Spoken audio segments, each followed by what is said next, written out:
So already దీని గురించి చాలా పెద్ద డిస్కషన్ జరుగుతుంది. అశోక్ నగర్లో అమ్మాయిలకు సేఫ్టీ ఉందా అని. And at the same time మన దిల్షు నగర్లో అంటే ఎవరైతే SSC, RRB and bank, SI ఇట్లాంటి కోచింగ్ వచ్చే వాళ్ళకి జనరల్గా ఏంటంటే ఇది ఒక పెద్ద డిస్కషన్ జరుగుతుంది. దాని గురించి కొంతమంది మీద ఆరోపణలు వస్తూ ఉన్నాయి. దాని గురించి కొంతమంది స్టూడెంట్స్, అమ్మాయిలు కూడా కేసులు పెట్టడం అండ్ ఇదంతా కూడా జరుగుతూ ఉంది. అసలు సేఫ్టీ ఉందా లేదా దీని గురించి మనం మాట్లాడుకోవడానికి ప్రయత్నం చేద్దాము. సో ఇక్కడ ఏంటి అంటే అమ్మాయిలకి సేఫ్టీ ఉందా అంటే కొంతవరకు డిపెండ్స్ ఆన్ అమ్మాయిలు అని కూడా నేను కూడా అంటాను. అంటే ఇప్పుడు ఎలా అయిందంటే కొంతమంది అమ్మాయిలు, అందరూ కాదు, కొంతమంది అమ్మాయిలు కొంత జెన్యూన్ కేసెస్ ఉన్నాయి. ఆ జెన్యూన్ కేసెస్ కోసం వాళ్ళు చాలా ఫైట్ చేస్తూ ఉన్నారు. నాకు తెలిసిన ఒక అమ్మాయి కూడా ఉంది అశోక్ నగర్లో. సో ఒక ఫ్యాకల్టీ తను ఇబ్బంది పెట్టాడు, సో ఇంకెవరికి తనలా జరగకూడదు అని అమ్మాయి చాలా ఫైట్ చేస్తూ ఉంది. సో దాని గురించి కాదు. సో జనరల్గా ఏంటి అంటే చాలామంది అమ్మాయిలు కూడా వీళ్ళకి కొన్ని లిమిటేషన్స్ అనేది పెట్టుకోవాలి. ముందేమో ఇష్టపడి తిరిగినంతకాలం తిరిగి నచ్చకపోతే వీళ్ళు అప్పటికప్పుడు ప్లేట్ మార్చేసేసి నన్ను మోసం చేశాడు, నన్ను ఇబ్బంది పెట్టాడు అంటే తిరిగేటప్పుడు తెలియదా మీకు? అది మీరు వచ్చిన పర్పస్ ఏంటి? అశోక్ నగర్కి ఎందుకు వచ్చారు మీరు? దిల్షు నగర్కి ఎందుకు వచ్చారు మీరు?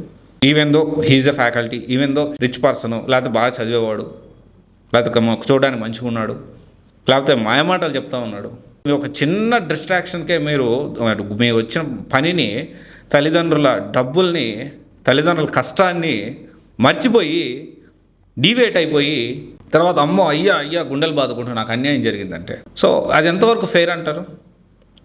మీరు ఆల్రెడీ ఈ ప్రాసెస్లో ఎప్పుడైతే స్టార్ట్ చేశారో అప్పుడే మీ పేరెంట్స్ని చీట్ చేసినట్టు కాదంటారా?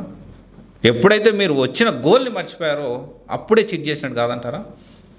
సాయంత్రం అయితే ఈ ఎన్టీఆర్ గార్డెన్స్ దగ్గర, లేకపోతే అశోక్ నగర్లో కొన్ని ఏరియాస్లో, ఇందిరా పార్క్ దగ్గర ఎంత దారుణం, చూడరాని విషయాలు పబ్లిక్లో. కొంతమంది అమ్మాయిలు, అబ్బాయిలు ఇద్దరు, కొన్ని ఎక్సెప్షనల్ కేసెస్ ఉన్నాయి. కొంతమంది ఫ్యాకల్టీ కీచకులు ఉంటారు.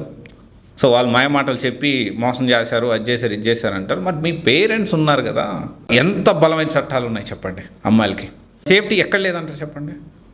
ఇక్కడ ఫస్ట్ ఆఫ్ ఆల్ మనల్ని మనము ఎందుకు వచ్చామో మర్చిపోయి, ఎస్పెషల్లీ అమ్మాయిలు సేఫ్టీ గురించి మనం మాట్లాడితే అశోక్ నగర్లో కానీ, దిల్షు నగర్లో కానీ మనం ఎందుకు వచ్చామో పర్పస్ మర్చిపోతే దానికి ఎవరేం చేయగలుగుతారు? ఒక్కసారి పెద్ద తప్పు జరిగిపోయింది, లేదా మీరు ఇబ్బంది పడ్డారు, అది మళ్ళీ వెనక్కి తీసుకురాగలుగుతామా?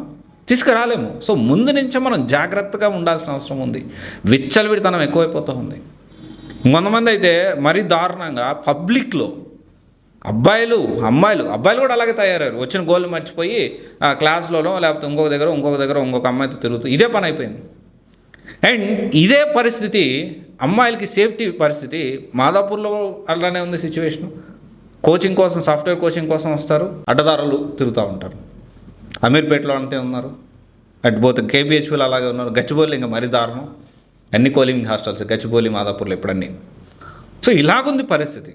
సో అమ్మాయిలకి నన్ను అడిగితే సేఫ్టీ ఉంది, కానీ అమ్మాయిలు అది అర్థం చేసుకోవట్లేదు. అమ్మాయిలు కొంతమంది, అందరూ కాదు, కొంతమంది అంటే దారి తప్పుతున్నారు, వచ్చిన గోల్ని మర్చిపోతున్నారు.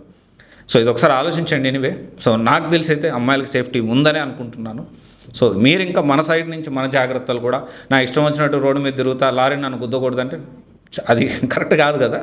సో మన జాగ్రత్తలో మనం ఉండి అప్పుడు కూడా మనకి యాక్సిడెంట్ అయ్యి లారీ వచ్చి ఫుట్పాత్ మీద వచ్చి ఇది చేసిందంటే అది డెఫినెట్లీ అది పనిషబుల్ అఫెన్స్, డెఫినెట్లీ అది సేఫ్టీ లేనట్టు. అట్లా మనమే నేరుగా పోయి లారీకి ఎదురుకుపోయి నన్ను లారీ గుద్దిందంటే దానికి ఎవరేం చేయలేరు కదా. సో ఎందుకంటే చాలామంది ఈ విధంగా అమ్మాయిలకి సేఫ్టీ లేదు, అమ్మాయిలు అన్యాయం చేస్తున్నారు, ఇలాంటి మాటలు మాట్లాడేవాళ్ళకి. ఇప్పుడు ఏంటంటే ప్రతిసారి అబ్బాయిలైతే కాదు, ఇప్పుడు ఎక్కువగా అమ్మాయిలు కూడా తప్పు చేసే వాళ్ళు ఉన్నారు కొన్ని ఎక్సెప్షనల్ కేసెస్లో. ఓకేనా? Thank you.